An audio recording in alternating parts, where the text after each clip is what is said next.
Hey guys, Marmalade here with Marmalade Outdoors. Thanks for joining me for the very first video in a new series I'm very excited to bring to you. I call it Backpacker 101, but it's tips and ideas for new or beginner backpackers. I also like to say it's things I wish I knew too back then. My background, I'm almost 60 in a couple months. I started in when I was 53 and just didn't know a single thing about it. Tried a beginner's backpacking trip and fell in love and made lots of mistakes for a long time. In 2019, I attempted to hike the Pacific Crest Trail from Mexico to Canada. It's 2,653 miles. I made it a little over 900 miles. Got an injury that I couldn't keep going. Since then, I've been going back every year and doing another chunk, and I'll be doing one later this summer too. So I would please ask you if you can to subscribe, like, and hit that notification bell so you can see every time I post a new video. You can follow my journey too on the PCT later this year. You can watch all the old videos too if you want. But this is to help out new hikers and share some of the experience, the knowledge I have. And what is number one? Number one's important. And I made this mistake a couple times to start out when you're a new backpacker, is don't buy too big of a backpack. It's not necessary. There's a saying on trail, we pack for our fears. Like, I'll give you an example. For years and years, I always brought way too many clothes and too much food. So as you do backpacking trips, if I can give you a tip, be very honest. And when you get done with, let's say, a weekend backpacking trip, lay everything out on a table or a bed or something and go through it and be honest. Why did I bring this? Now, if it's a rain jacket and it doesn't rain, it's okay. You need it anyway down the road. I use a rain jacket for warmth as part of my layering system, so 90% of the time I don't use it for rain. So even when it doesn't rain, I still bring it. But be honest with it. And another thing I did, one of the first backpacking trips I did, was a 2-day trip and I brought 4 different sweaters. I was like, for every possible condition, it might be kind of cold, really cold, partially cold, kind of warm, but I brought all this stuff. I'm just, later on, I'm like, what am I doing? And it weighed a lot, I'm telling you that. I also came back, like I said, way too much food. So as you do your trips, be honest and start getting rid of a lot of stuff you don't need, because the weight matters. So the reason why I said don't get too big of a backpack, because I had a big backpack when I started, and human nature when you're new at backpacking is, if you have room and you're borderline, you know, should I bring this, should I not bring it, and you have room in your pack, you'll bring it. So just get a smaller pack, get it big enough to handle your stuff. I know that, you know, with gear, the lighter it is, the more compact it is, the more expensive it is. So it's hard to afford all the really ultralight stuff at the beginning. So you need a medium-sized backpack, but you don't need a giant one. And your body will thank you for it later when you don't have to carry some big, giant, heavy backpack. So just get a medium pack. Number 2 is tailor your gear for the hike, not create a hike for your gear. Because I've been doing this for a long time, I have quite a bit of gear, so I'm able to adjust to any kind of length of hike or weather, things like that. But what does this mean? This means, like if I'm going on a shorter 2 to 3 or 4 day backpacking trip, I'll bring more weight. It sounds opposite of what it should be, but I'll bring more weight because I know I'll be in bed in 3 or 4 days. So I might bring my Kindle to read. I might bring some whiskey, maybe a book or something. I could bring anything. So when you're doing a long distance hike or a through hike, every single ounce, we call it ounces lead to pounds. So it's human nature to go, you know what, I'm not sure if I need this, but I'll throw it in there. I don't know if I need this, but I'll probably need it, so I'll throw it in there. Before you know it, all those little things add up to pounds and pounds. And then when you're doing a through hike and you're 2 weeks in, you realize, shoot, I haven't touched 10 of these things. And what did I carry it for, you know? We carry a lot of gear for what ifs. But you'll learn the more you hike that you'll make do with what you have. Those what ifs don't happen. And if you minimize your, say, your first aid kit and you run out of Band-Aids, somebody else will have a Band-Aid. So, you know, that comes with experience and trusting it. So what I'm saying is basically the hike should dictate what you bring, not the other way around. Number 3 kind of crosses over with number 2. But weight does matter. As I said before, ounces lead to pounds. So just be very wise with what you're bringing, like I said before. The analogy I can give you, a lot of people don't think about the weight. They're worried about being out there and something crazy happening and them not being ready. But as I've said before, once you get more experience, but just be smart about what you need and what you don't need. I like to liken it to when you're towing a trailer, right? Your backpack's kind of like a trailer. Can you go up and down mountains carrying a heavy pack? Yes, but it takes way more gasoline, more energy to do it. So this means it'll take more fuel to go up and down these big mountains. Also, it puts a lot more pressure when you're towing something heavy. You know, you're dragging it up, and then when you're going downhill, it's pushing you. That does wear and tear in your body. So it also affects your speed, how fast you can hike and how many miles you can cover in a day. So really think about what you're bringing. I realize some of this comes with time. I know that I brought too much because I was insecure about, I always brought too much clothes and too much food. So just be really honest with yourself. And as I've said before, just at the end of every hike, lay yourself out and just start realizing what you really need and what you don't need. Obviously, some of this, your choices, what you bring is weather dependent. So if it's hot or cold or something like that, or there may be storms coming in, the temperatures are low, then of course you need to bring things for that. But yeah, just be really wise with the weight and what you bring. Okay, so number 4 is go on some of your first backpacking trips with somebody else or groups of people, especially when you're new at this.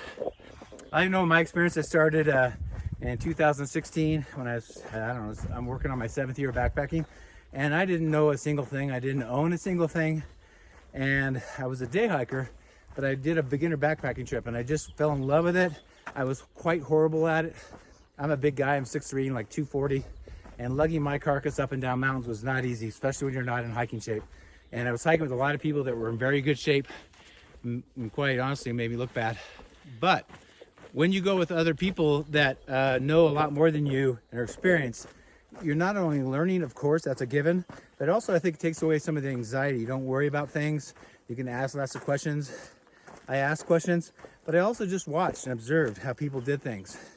So very important. So, you know, you may not have hiking friends, but maybe join a group. I'll give you an example. There's a free app called Meetup, and they have every single kind of group you could imagine, from dating to photography. So I joined a bunch of hiking, like day hiking and backpacking. Well, I started with day hiking, and then once I fell in with backpacking, I joined those groups. And I joined a PCT section 8 group, and I went from 0 to 100 right away. But that's how I learned. So yeah, just give it a thought. And if you don't have a backpacking circle, try to find them on an app or a group online. All right, so number 5 is know how to use all your gear. I can't stress this enough. I've seen it over and over where people go backpacking and bought something new, don't know how to use it. You don't even know if it works. What if you get a stove you want to cook and boil water with and it doesn't even work?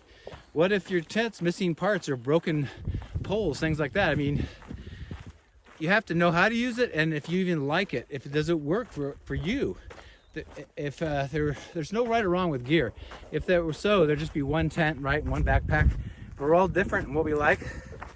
So work with your cook kit, your water filter, your tent, all that stuff. Make sure everything works. Make sure your air mattress doesn't leak, things like that. The best example I can give is on my thru hike attempt in 2019. I had hiked myself in enough shape to do 20-mile days, but I decided, because I'd never really hiked, I'd hiked thousands of miles over the years as a beginner, but never more than 4 days at a time. So that was my longest trip. So I was planning on doing 2,653 miles on the PCT from Mexico to Canada. And being older, I didn't know how it was going to affect my body. So I decided to do 15 miles a day roughly on average. So that got me from the Mexico border to Hauser Creek, which is mile 15.4. And I've used this analogy a lot, but I set up my tent, probably took me 5 or 10 minutes. I'm sitting there, this young lady came into camp, and it turned out I hiked around her the whole desert, the whole 702 miles, and we became friends. But she was a beginner, didn't try any of her gear. So she comes over near me, kind of over the way a little bit. I'm watching her, and she pulls out her tent, still has all the tags, and she's reading the instructions. And because of that, it took her like an hour, and that's after she hiked 15 miles and she was tired. And she finally set it up. and it took her like an hour. She wasted time to rest, you know. And then I went over and introduced myself, say hi, and then I noticed, and I had to kind of be the bearer of bad news. I said, I hate to tell you this now that you got this all set up, but you set it up on a red anthill. You know, if you don't know red ants, they sting you. So I said, you may want to move. So she had to move it after all that. But she, you know, you're out there enough, you become pros pretty fast. But she came from England, so that's a long way to come and not know if your gear, what it's like, how it works, even if you like it. You might not like it. A lot of people through the PCT or a long trail go through a lot of different gear, whether it breaks or they just hate their tent or whatever happens. So make sure you try that all out. All right, so number 6 is check the weather. Know the weather if you're doing like a 3 or 4 day trip, or even if you're doing a long trail or a through hike, you know, knowing what the weather's going to be like. But especially on a weekend trip or when you're new and you're learning, the weather really matters. You're going to have to, as you get more experience, learn how to layer your system. But that's good whether it's extreme heat, like near where I live in San Diego. The PCT, the desert section's like an hour and a half drive for me. I'm actually quite close to there right now. But in the sun, you know, you need sun hoodies, you need lotion for your skin to not burn, all that kind of stuff. So knowing the weather, what it's going to be like in the deserts, there's a lot of sun exposure. There's not much shade. If you're on the East Coast, like I did the long trail in Vermont, but it's mostly the green tunnel. Just you're in a tunnel of trees, so you have shade, but it's super humid. So knowing the weather, what it's like, will help you dress and be comfortable and be successful. All right, the 7th and final one for part 1 of the 2-part series on this, tips for new and beginner hikers, is one that I actually have been using. It's something kind of new for me, but I'm doing with my closer hiking friends. Is when you're doing a shorter hike, it could be a couple days to a week, not a through hike necessarily, but on a shorter hike, is tell people, your loved ones or friends, where you're going to go. Where are you going? Where are you expected? Are you going to camp at one spot and then go explore into remote wilderness? Or are you going to like give them your agenda? It's super, super important, and I'll tell you why. But let people know where you are, when you expect to be done. And then when you are done, sometimes on the trail, many times, like even where I am right now, there's no service. So when you get done, whether it's at the trailhead or you drive a few miles into the town or whatever it is, when you first get service, as soon as you can, text those people and let them know you're okay. It's really important. Why I'm doing this and why I learned this is this is on my 7th year of hiking and backpacking, and I never used it until this year. I went down this rabbit hole on YouTube watching a couple channels about missing hikers, and